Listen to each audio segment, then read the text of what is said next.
Welcome everyone to another edition of Play It Through, and on this edition is Akumajou Special Boku Dracula-kun for the Famicom, brought to us by Konami.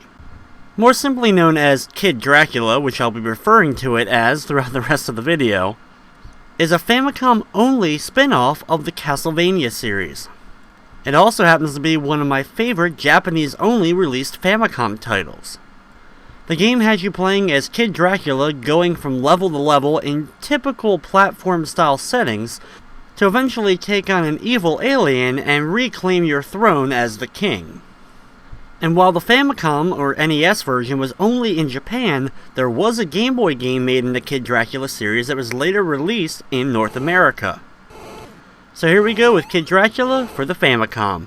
You start off with a little brief intro of Kid Dracula standing on top of his castle, throwing a fireball at an evil alien in the sky, and then the title screen crashes down. Now I'm playing a translated ROM version of the game, so the text is all in English.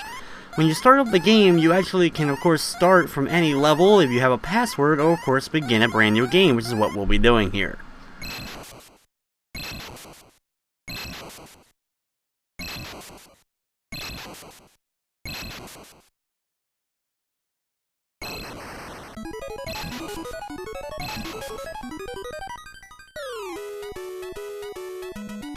After a few shakes of the coffin, some lightning strikes, Kid Dracula awakens and begins his adventure. You'll notice right away that the game is very vibrant and colorful. Of course, being a kid-friendly version of Castlevania in a sense, the game is a lot more colorful. That doesn't say that the game is necessarily extremely easy, though it's a lot easier than its Castlevania main game counterparts. One of the things I love about this game, and you'll notice it probably right from the start, is the music in the game. All the music, while it may sound original at first, are actually really cool redone versions of classic Castlevania music. You take that along with some very vibrant and colorful and large graphics, and Kid Dracula immediately is a feast for both the ears and the eyes. As far as gameplay goes, the game starts off very simplistic. You have a main attack button, which is your fireballs, as well as of course you have a jump button.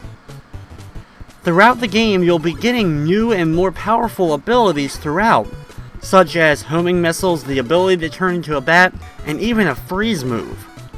While it may seem limiting at first that you only start off with the basic fireball, which you can charge up for a larger attack, introducing the different abilities slowly as you adventure from level to level allows you to get used to each new ability as you gain them, and they don't bombard you early on with so many choices that you're not sure what quite to use.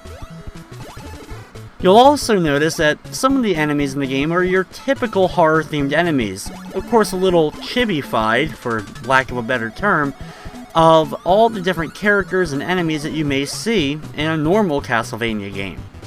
However, that's really just for the first level. As you can see, it's a giant version of course, Dracula's castle, complete with swinging pendulums, breakaway floors that spin when you end up jumping on them, like we're seeing in the hallway here. And you'll also notice that even some of the setups, including this area right here, is almost directly taken from the original Castlevania game. These little touches make this game a lot of fun for Castlevania fans. When we reach the end, we climb up and enter where you would normally actually do battle with Dracula in the original Castlevania. Instead, we end up battling, well, some not-so-friendly ghosts. The first ghost is rather small and he bounces around the room. Being a very simple boss battle, it only takes a few hits with your fireballs to take him out. However, he ends up running away crying and summons his dad, the larger ghost, to come at you. Now this larger ghost runs back and forth, jumps around, and also spits fireballs. One thing you've already noticed is that you can fire in all kinds of different directions with Kid Dracula, firing not just left and right but also up in the air, and when you jump you can fire straight down. And yes, I did notice the symbol on top of the ghost's hood. Those unfamiliar with the culture, the manji symbol, which is what's on his hood, is seen a lot differently than it's seen in North America and other parts of the world. Heck, even the original Legend of Zelda had a manji symbol shaped dungeon. At the end of each level, you're able to choose one of 4 different paths. Each of these 4 paths will then have different ladders and branches breaking off of them, and as you move down whatever path you chose, eventually reaching the bottom, you'll either land on A, B, C, or D, symbolizing a different minigame.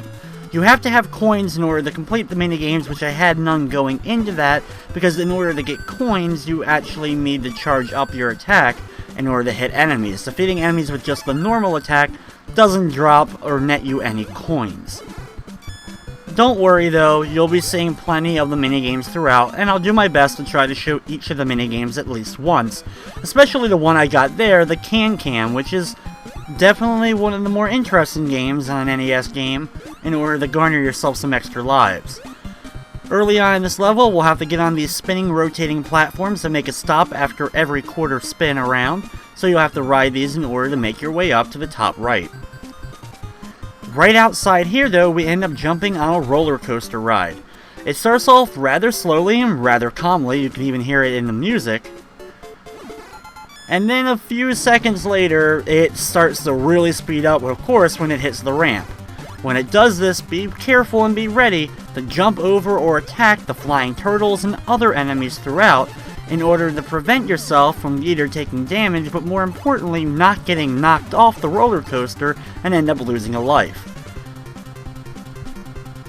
One thing I also love that you probably also notice is anytime you do the charged up ability with any ability in a game, Kid Dracula's face in the center bottom of the screen will start to open up, and when he has a full open mouth and full opened eyes, it means the charge move is fully ready in order to be unleashed. After the roller coaster segment, you'll end up jumping on these clouds. Whatever direction the eyes on the cloud are looking is the direction the cloud will start to move once you've landed on top of the cloud. So be careful when jumping from platform to platform here. Also watch out for some of the witches that will fly overhead. They do drop items on you to try to hit you, but overall you can easily take care of them with a giant charge shot straight upwards. When you climb up this ladder, it's time for the next boss battle, a giant chicken. Just let that kind of sink in for a second. This giant chicken flies back and forth, stopping every so often above your head directly to fire 3 items down at you in a spread shot. Thankfully, it's easy to get in between the shots here from the little chicks that he throws out, and to keep launching fireballs at him. Once you deliver enough hits, he loses all his feathers and falls off screen, and we move on to the 3rd level of the game. For doing so, we also get the bomb attack, which when you do a fully charged up shot with it and throw it at an enemy, it causes a small explosion which can also damage enemies that may walk into the explosion itself. It also ends up being one of the more powerful charge shots, at least from what I've experienced. Here we end up making it to the Turn Pop minigame. Here you use your coins to bet on different amounts of extra lives, whether it's the coins, the 1-ups, the 3-ups, or the 5-ups. Betting on it more than one time, if the roulette wheel ends up stopping on that particular space, you'll get as many lives as, well, the amount that you've bet on it. So if you put all your coins in 5-up and got up to 20, if the roulette wheel landed on 5-up, you would end up getting yourself 20 extra lives. The 3rd level is an underwater themed level, and you'll immediately drop down into the water below. Here I recommend the homing shot for the first time in the game. The homing shot, well, as you can see with a fully charged up blast, causes little fireballs to form around and start flying at enemies. It'll take out any enemy that's on screen along with the fireball itself, as long as the fireballs themselves also don't go off screen and dissipate, in which case of course you'll have to unleash another set of attacks. While not the most powerful of the attacks you end up gaining in the game, definitely one of the most effective, especially being able to take out multiple enemies on screen at once with a single blast from it. One thing I love taking out is the rotating spike balls that you've seen here. Be careful though when you do hit them, because when they break apart they will send spikes flying in all kinds of different directions, depending upon where the spikes are located on the rotating ball here when you end up actually doing damage to it. Also, of course, being underwater, you're privy to, well, underwater physics, so you'll be jumping a lot higher than you typically would in the other levels so far. This is actually the only time you're actually underwater in the game, so it adds a little bit of funness to this level. When we climb up this ladder, it's time for the next boss battle, an octopus inside of a giant bubble. You cannot hit the bubble at all, you'll end up getting hurt, so what you'll have to do is keep firing at the octopus while moving back and forth, avoiding the bubble as it bounces around. Once again, this is where the homing shot can really come in handy, because it'll keep chasing down the octopus even while you're trying to avoid the bubble bouncing everywhere. It will take a few hits, like I've said before, because the homing attack isn't the best, but once he gets a sad look on his face, he'll disappear and we move on to level number 4.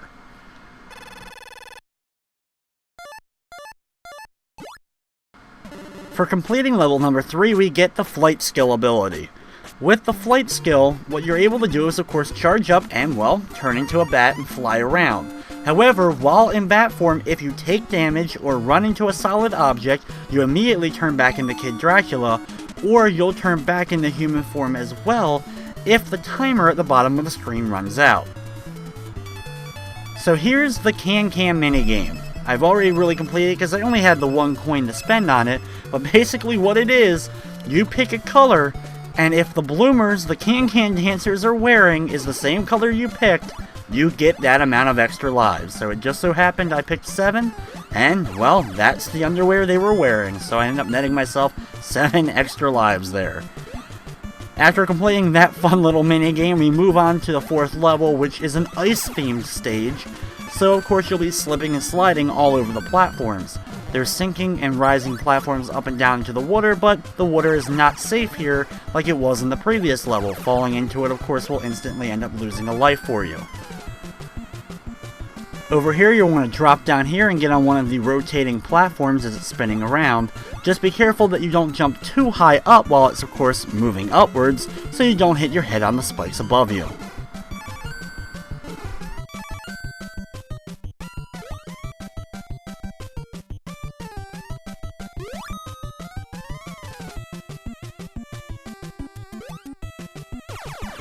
After their series of rotating platforms, you'll land safely down in the ice here below, and you'll have to use the bat ability for the very first time. As soon as you turn into them, start flying over to the right. Move in between, of course, all the spikes. Make a stop on the second landing so that you can replenish the counter, as you can see at the very bottom of the screen, so that you can then make it over the next set of spikes and land safely on the far right. You'll then start moving up these slopes, and you're also going to see some more of my favorite enemy, the seals with the bouncing bombs on their noses. There's just something of course adorable about this, and even though they end up usually hitting me a minimal of 1 time during this little segment, I still like them. When you reach the top, switch back off of the ability you currently have, switch back to the bat ability so you can fly up here. Thankfully, you get a full health replenishment at the very top before continuing on the ice. Over here to the right, you're introduced to some figure skating women. There's only a couple of these enemies here, and once you get past those and don't end up getting jumped on when they spin above you, you'll end up reaching the next boss, this giant dragon. It's actually a friendlier, more cute version of the giant bone dragons you would typically see in Castlevania, and thankfully the homing bomb comes in handy once again, as you'll be able to hit it a decent amount of times. After landing a certain amount of hits, he'll freeze for a brief second. When he does this, he'll end up charging down and breaking apart some of the ice below. He'll then pop out another part of the water in order to break some more ice before going back above the screen. Once he's back on top, keep hitting him until he starts flashing non-stop, which shows you he's been defeated and you can move on to the next level.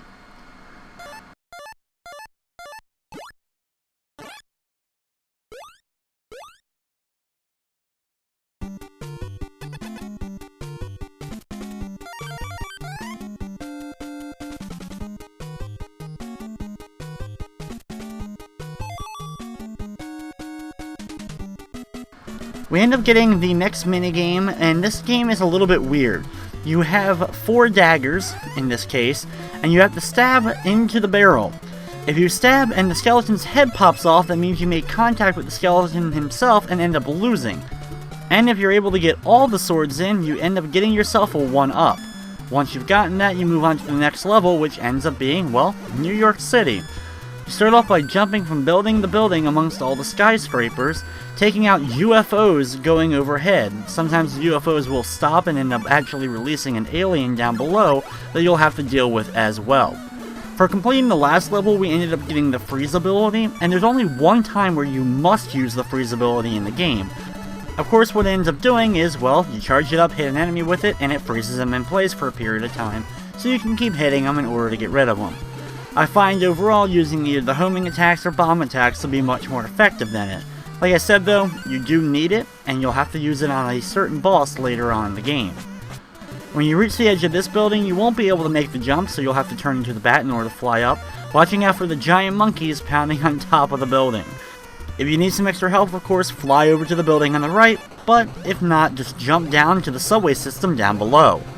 Now down in the subway, you're going to have to watch out because of course at certain points the ceiling's going to get really low.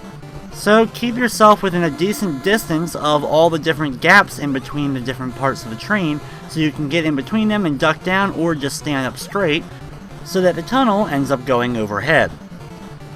This area ends up being pretty cool, and just the whole New York City level is a pretty cool theme for a platforming game. Once you make it about halfway through, enemies will start attacking you during this, so make sure that you have your homing or bomb attack ready so you can take out the punk-like enemies that are guarding this giant subway train.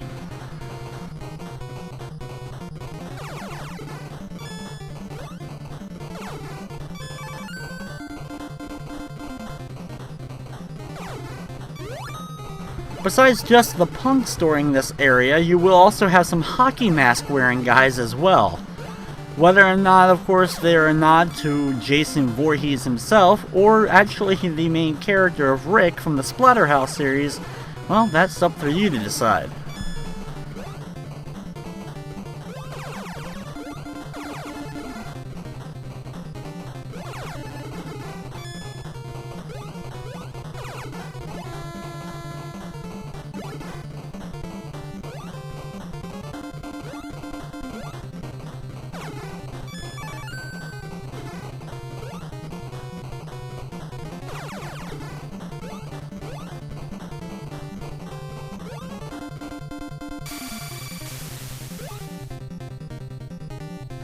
The segment is rather long, but eventually the train will come to rest and you can climb up the ladder in order to get out.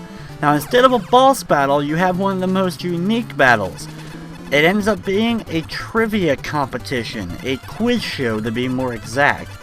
You end up running into Lady Liberty, and she ends up of course talking to you, introducing the challenge. Since you can't fight, she'll do a quiz instead. You're then put on a panel with yourself, the little ghost from the first level, and the evil chicken we fought in the second level. What you'll have to do is when the answers start showing up for an individual question is buzz in, and then you'll have a couple of seconds in order to select the correct answer.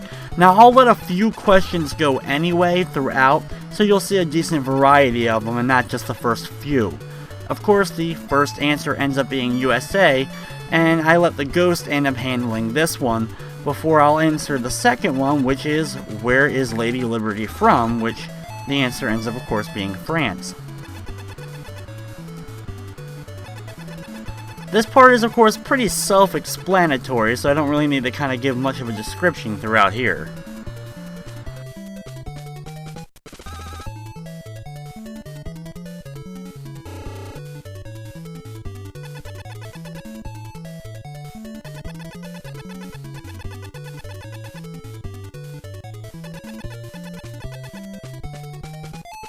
Of course, sometimes you'll notice that the computer is pretty quick on the draw, and sometimes they actually will end up interrupting the question midway and just guess randomly.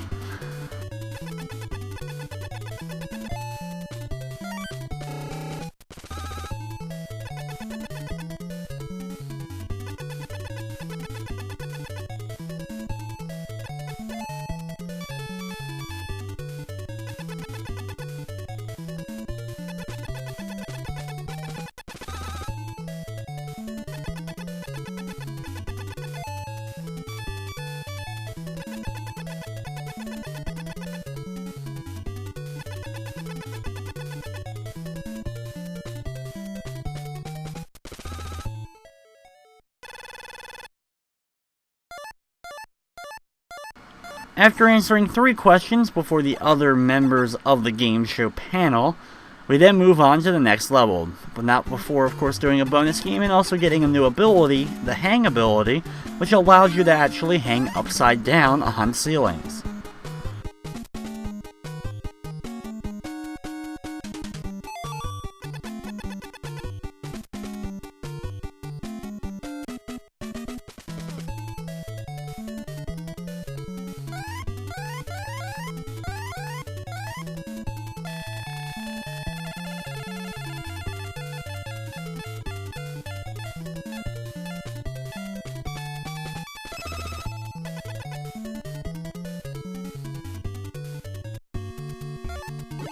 Now, we've already seen some pretty typical and standard platforming themed stages throughout the game. We're introduced to another staple of the platforming retro game themed level, and that is the desert themed stage. Of course, being a desert themed stage, there's a lot of desert themed enemies. You're going to have vultures, walking cactuses, and a few other types of weird enemies throughout here. These guys are a little bit annoying and they take a lot of hits to take out, but they eventually retreat underground, which is a good opportunity to get away from them. If you're not able to get enough hits on them to actually defeat them, just run past them once they go back underground. Over here to the right, you're introduced to the skeleton enemies, and these guys are a little bit annoying because when you get close to them, they throw their head at you and it starts rolling towards you. And when this happens, you won't actually be able to attack the body anymore, and you'll have to do your best to avoid the head and actually try to hit it while it's rolling towards you. During this segment, you'll have to get your hang ability out, be able to go over the first two of these up and down moving spike things, but then on the second two, you'll actually have to use the hang ability to go on the underneath part of them in order to go past. Then switch back to the ground so that you can get past the final one. Then quickly run across the bridge, just keep of course holding the right button so that you can keep running. Jump over the floating skull that will come at you, and of course if you do so you'll avoid accidentally falling down below. When dropping down to these segments, you're going to have a couple of skeletons waiting for you, and then a giant ball will start rolling towards you, so quickly hold left and just keep running. It may look like it's just about to hit you, but if you kept doing it from the very start, you'll be able to outrun it. After a couple more skeletons, thankfully there's also a piece of health if you do need it, and then you move on to the next segment here. Once again, just keep running and avoid all the spikes as they keep falling down from the ceiling. At the end of it, you'll end up jumping onto a giant moving hand. The hand will then take you to the boss fight. Now this is one of the trickier and harder bosses in the game. The homing ability once again really comes in handy in my opinion, as you can keep hitting the boss over and over again even when you're above it. One of the things I find the best way to do this is to keep jumping over back to the left when you reach the top of the boss's head and jumping to the other hand. This way you'll be able to avoid any of the attacks that the boss ends up launching at you, especially the bubbles that can end up hitting you and knocking you off one of the hands. Once you deliver enough hits, the boss ends up crying a little bit and we move on to the next level.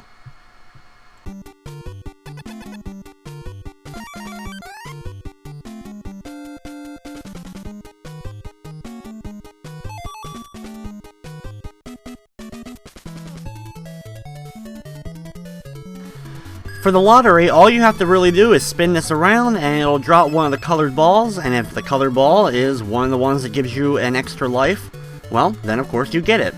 Nothing too complicated with this minigame.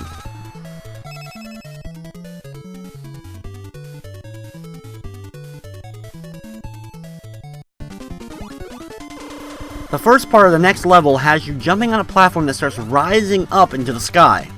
As it's going up, you'll have to jump back and forth between all these different up and down moving platforms. Some are stationary, some are moving a lot quicker than others, and as you do so, you'll also have to deal with certain enemies along the way. Thankfully, the enemies are pretty much one-shot enemies, so they're not tough, but you'll have to defeat them before you're able to jump to the platform. And with everything moving so quickly, it can get pretty hectic at times. Eventually, rockets will also start coming up from the ground as well. The rockets are the most annoying part of this area because after you hit them, they end up exploding, causing, of course, a firework to appear as you see. And of course, the firework itself can also damage you, causing you not to be able to make it up to the next platform. When you reach the top, it's time for another boss fight.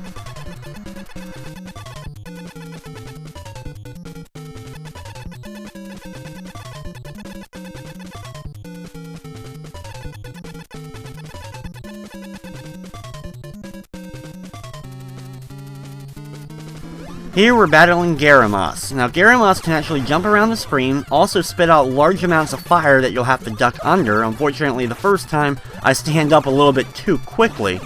I like to using the homing attack once again on him in order to keep attacking him, even though he'll move from side to side. Thankfully, the best way to get past him, of course, is going to be going underneath of him when he does one of his big jumps. And just keep attacking him over and over again with those homing attacks. Overall, not too tough of a fight as long as you're able to stay ducked underneath all the fire that he shoots out and get underneath of him when he jumps.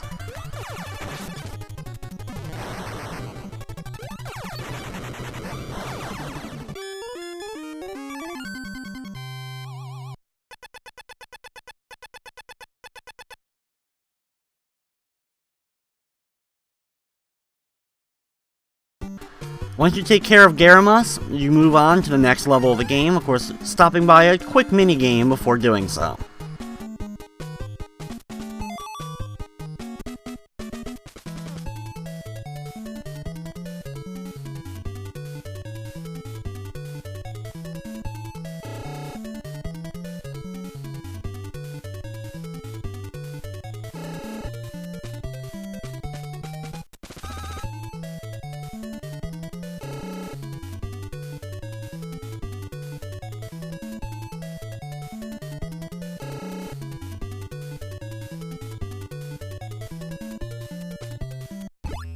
The next level is in the sky itself, and it starts off with a whole bunch of moving clouds. Now the clouds move pretty slowly, but you can speed them up by, of course, holding the right button and actually moving yourself. Eventually you'll land on a pirate ship and have to deal with enemies here. These cannon enemies are a bit annoying. Not only do they fire projectiles, but they take a decent amount of hits to take out as well. Of course, during all this, you'll have to watch out for the Green Reaper-like ghosts that also like to do a swooping motion downwards, trying to hit you when they come down. After a little bit of the pirate ship itself, you move on to more clouds, and you have to jump back and forth once again between all of them. And when you make it to the next pirate ship, watch out for a cannon enemy that's going to be waiting for you at the very beginning of the ship. Jump onto the ship itself, and I recommend using actually the bomb ability to take out the cannons, because one bomb can end up destroying one of the cannons if it's fully charged up. When you reach the end of the ship, wait a few seconds on the ship itself for one of the clouds to get close enough so you can actually jump to it, and then once again start jumping back and forth between all the clouds in order to make it to another ship on the far right. Here we're introduced to robot enemies, as well as you have these knight enemies that are protected by their shield until they try to charge at you with their sword attack, which is when they're open for attack themselves. Drop down into the ship below and then start working your way back and forth through it. Nothing too complicated here, just a bunch of robots that you have to do some fully charged up shots and then follow that up with a couple of regular shots in order to get rid of them. Over here you'll make it to an elevator part that'll raise you up to the top of the ship once again, but on the opposite side of where we entered the ship. Over on the far right it looks like a dead end, but of course with the flight ability we're able to fly up above and land on top of the ship. After a couple enemies, drop down below and then duck down in between the openings here to watch out for the huge laser that's going to come at you, which is pretty much an instant death. Just keep moving back and forth between the openings to avoid the laser and then drop down below to fight some more of the purple robots.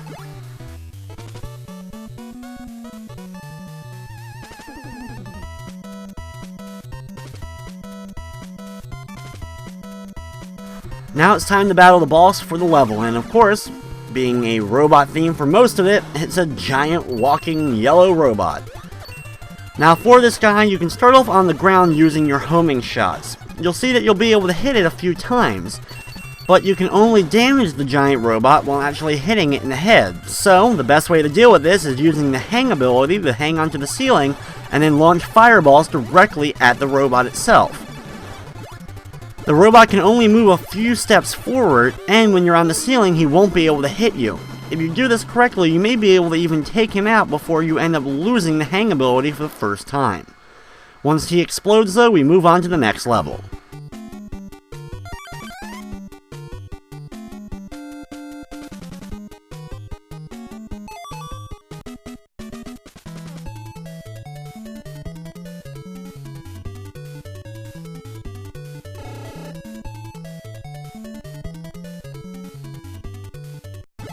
It's time for the final level of the game, and not only is there the final boss, there's also two other bosses, and we start with one. This Hellhound will appear and immediately charge you and then jump around and then go into the background. It repeats the process over and over again. Being a fire-based enemy, this is the one time I mentioned earlier that you must use the freeze ability in order to hit it.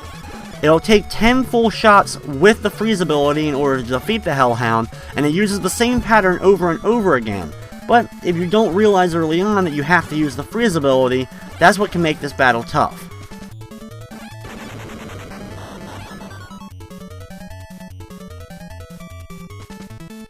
Once he's defeated, switch over to the hang ability.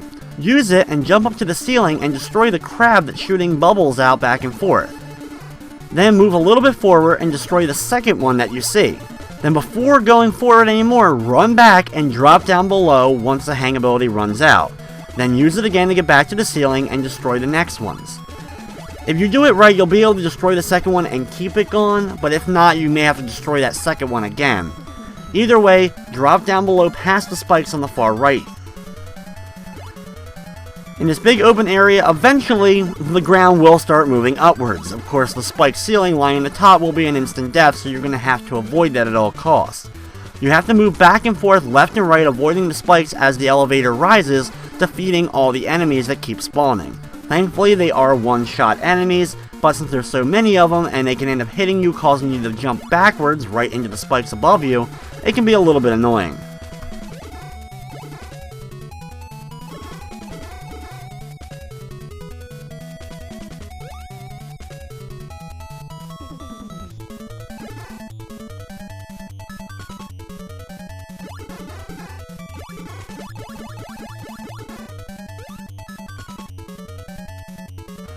Eventually you'll make it to the top and it's time to battle the next boss, and as you can see, well, it's a giant robot. The giant robot ends up unscrewing its body and then flies up into the air. When the bottom of the giant drill ends up meeting you on the bottom, it will then start crashing down towards you, so quickly run past it to the left or right. When it crashes down, you'll have the opportunity to deliver a full shot to the eyes of the giant robot. It'll take a few shots with the bombs, but overall this isn't too tough of a fight. Just make sure that you always commit to moving when you decide to do so. Don't just hesitate once you get underneath the giant robot head, because even a slight hesitation will cause him to come crashing down and end up doing damage to you. Thankfully not an instant death or anything, but you want to keep your health up.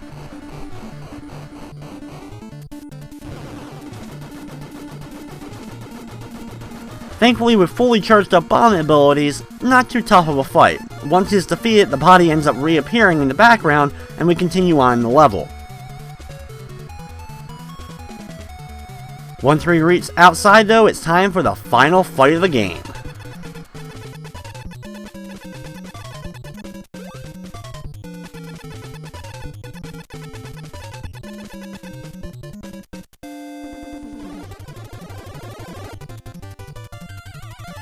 For this boss fight, he shoots giant lightning down to the left and right of you. You have to stay in between the two lightning bolts, in which case he'll then open up his mouth. When he does so, launch fireballs into his exposed mouth. This is the only way you're able to do damage to him.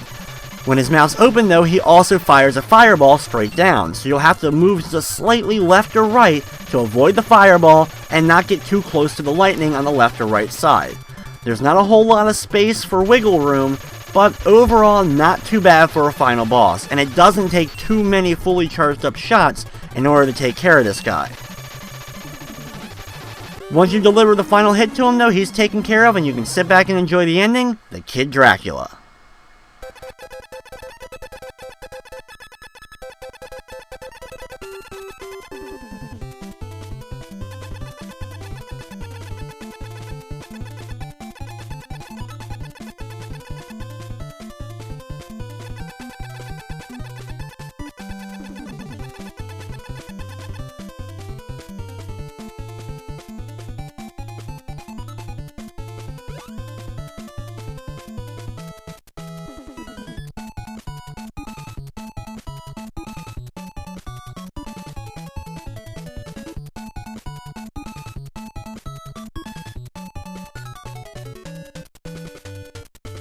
So after getting to see Kid Dracula reclaim his throne as the Demon Lord, we then of course go to our credits screen. Now Kid Dracula may not be the toughest or one of the most interesting games available for the Famicom, But overall, being a part of the Castlevania series, all the nods to that series in the game, colorful graphics, the good music, and actually overall fun gameplay with all the different abilities, Kid Dracula is actually a really good game that I would have loved to have seen brought over to North America. I'm not sure exactly Konami's reasoning for not bringing the game over, because it was released in 1990, it's not too late in the NES, the Super Nintendo was just coming out or wasn't even out yet when the game was released, and eventually they did bring over the Game Boy version of Kid Dracula.